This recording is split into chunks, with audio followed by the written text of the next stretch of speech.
After talking about how the universe develops, as it is subject to the original cone of force light, within general and symbolic outlines, it is necessary to explain the evolution of an individual in a wider context, starting from the beginning of humanity. Humanity is an intermediary plan, which allows subjective and semi-comprehending preparations between the more or less passive developmental stages that have been passed, and forthcoming active and true evolutionary plans. And its significance in regard to this preparatory state is very great.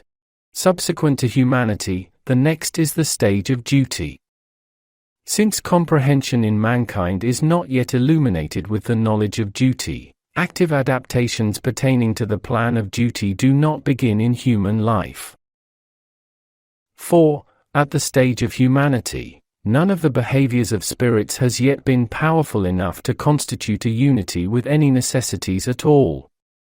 Mankind has not reached the state of ability to climb up the cone of light by its own power, unlike in the higher plan. Nevertheless, mankind has now reached the threshold of the stage of duty, where the comprehending elevations start, and has started direct preparations for that stage.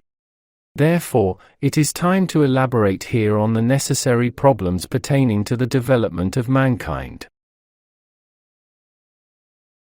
Later, as we will explain while elaborating on the topic of time and space, the life of mankind, despite innumerable embodiments, should be considered a single life from beginning to end. In this duration, there will be a great number of individual developmental stages of man. Boundaries of each stage are limited with certain realities. Therefore, in the life of each man, there are separate realities particular to himself, his own stages. Differences in reality for mankind at various stages of reality are less in mankind at developmental stages, which are close to each other. The more the distance is between stages, the larger the differences are accordingly. Let us take the initial human being as an example. The distinct thing about him is, compared to other stages of development, that an automatism seems to prevail in him, raised out of the lack of comprehension. He most often cannot afford more than a state of doing his deed with semi-comprehension or none at all. And this state can continue on like this in many cases up until the quite advanced stages of humanity. And yet again, throughout the whole of humanity, complete comprehension may not be established. We have already said that the purpose of all these automatisms is to prepare mankind for the knowledge and comprehension of duty. The beings using human bodies live within innumerable events, which are subject to conditions. By utilizing the possibilities and conditions of the milieux they use the bodies of. 4. These events will prepare mankind for the intuition of duty. Natural, an accustomed discipline of the plan of duty will be learned by the innumerable applications to be done on the face of the stern and adamant countenances of these events. Therefore, for the beneficial events to occur, mankind needs other beings, that is, communal situations. However, these communal situations do not only cover mankind. Animals and even plants are included.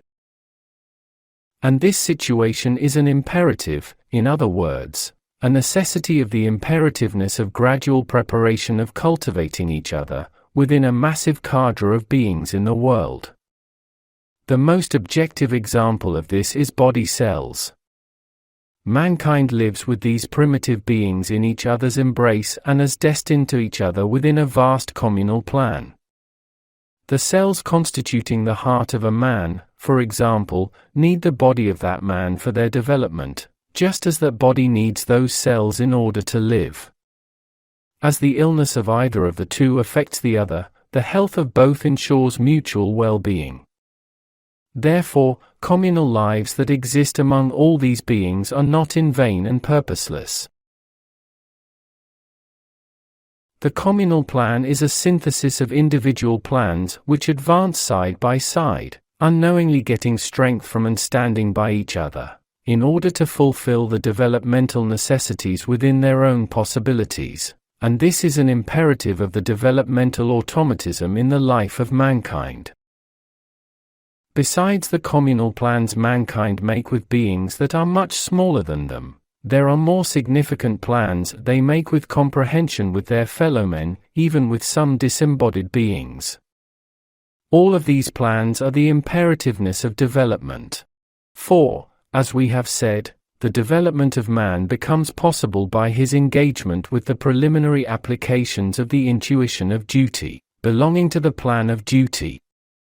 However, in the great plan of duty, before everything else, there is coordination and cooperation in the true sense. That is, there is a complete unity among them, an inseparable cooperation in all of their activities relative to the organization groups in that plan. This situation is an unfailing basic of that plan. On the contrary, when working in separate ways, it is not possible to be able to do application of such a tight coordination and cooperation. And when this is the case, no preparation can be done towards the plan of duty which advances within a collective activity. As we previously said on the topics of nation, family, and communal plan, big or small, all communities in the world are made up of human beings who are unified around mutual aims. Although complete cooperation, which is natural in the plan of duty and considered ideal or even unknown for the world, that is, a unity with comprehension which is put into effect at certain points does not exist in the world communities, the effort of unknowingly preparing and getting dragged towards that ideal exists in mankind, and this is the imperative of the need that is called evolution at that stage. This state flows on automatically. Actually, there is almost no community in the world that is constituted with a true comprehension of duty, and by individuals who could display the power to advance for the sake of any goal as a single individual. Nevertheless, all of these communities, by their completely different automatisms with qualities in general, which are activating various earthly cravings, allow the appetite, desire, and striving of mankind to cooperate with heart and soul. And the real but hidden goal here is the preparation of mankind for intuiting the meaning of the obligation of cooperation within a complete unity, and with the real comprehension and knowledge of duty, and they're doing the exercises of this with the help of these automatisms. Individuals in a family, children learning in a school, workers working in a factory, soldiers drilling in a barracks, public officers working in a public department, diplomats reaching a decision in a meeting, patients getting treated and doctors caring in a hospital, citizens constituting a nation. In short, the innumerable communities of mankind are powerful and entraining vehicles ensuring the sublime intuitions of the great plan of duty with their automatic qualities. Every man is under the service of one or several of the communal plans. This serving is sometimes optional but most often mandatory. These mandatory propulsions are still orientated to sublime purposes. Actually, mankind is willing to propel itself forward out of anxiety to survive. Some spend their lifetime in a mental institution as a result of self-indulgence, some are imprisoned. Some remain buried in grueling conditions, in the depths of mines for a lifetime to earn their daily bread. All of these are for attaining the intuition of the knowledge of duty, that is, for reaching states that enable mankind to adapt the comprehension of divine necessity, and to harmonize with it. The more a man makes efforts to do it and be successful, the closer he gets to the plan of duty with fast and sure steps, and the sooner he gets over the suffering, heavy stages of world life.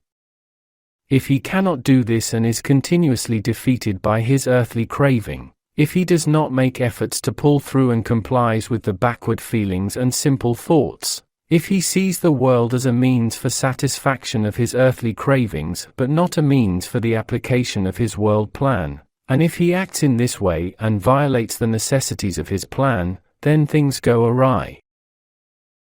In this case, his communal plans, preparations and life conditions which have been advancing automatically are directed into a path for improvement of his actions.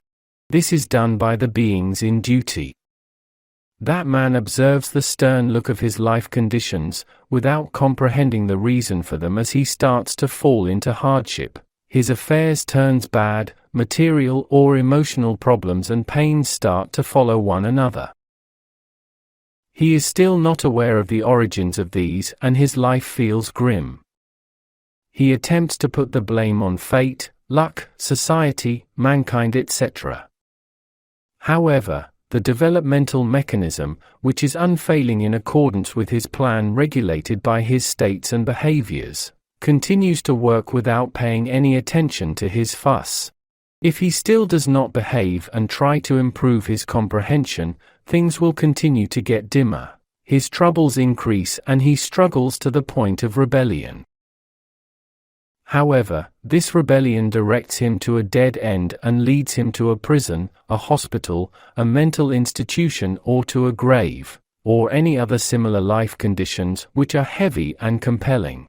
All of these are the events that occur out of the execution of decisions made by the plan of duty, through beings in duty, in order to have him do the deeds, which are necessary for his evolution particular to that moment, but which he cannot with his own comprehension. Therefore, what mankind needs to do in order to be able to leave this intermediary milieu, this suffering and arduous world soon and successfully, is to work to digest the realities of their conscience mechanisms, which are connected to altruism and love of duty, and to rescue themselves from the strong bonds of their selfish desires and appetites, which they do not want to leave out of the pressure of their earthly cravings, with comprehension. And the success in this depends only on the efforts done by resignation, self-sacrifice and love of duty. We give a worldwide criterion which ensures the safety and success of the directions of the efforts that must be done in this struggle.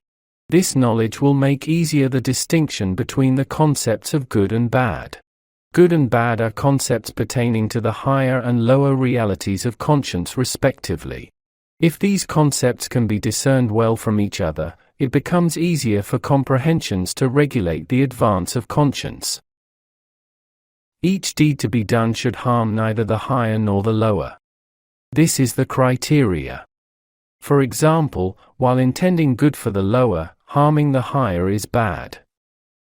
Likewise, while doing good to the higher, harming the lower is again bad, and in either case entails the responsibility at the scales of conscience.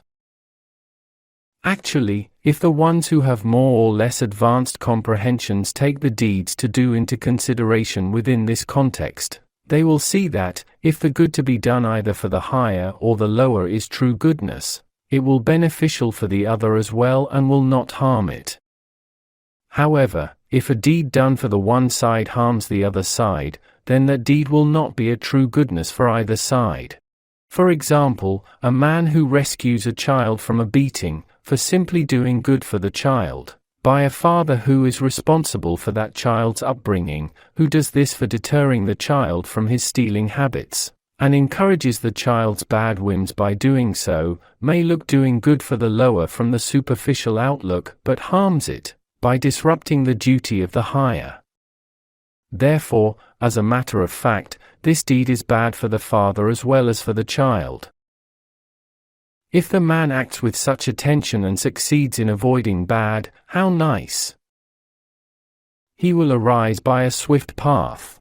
If he cannot succeed, the possibilities and regulations which should ensure this success, by enforcing him through automatic ways, will be waylaid on his path by the help of beings in duty.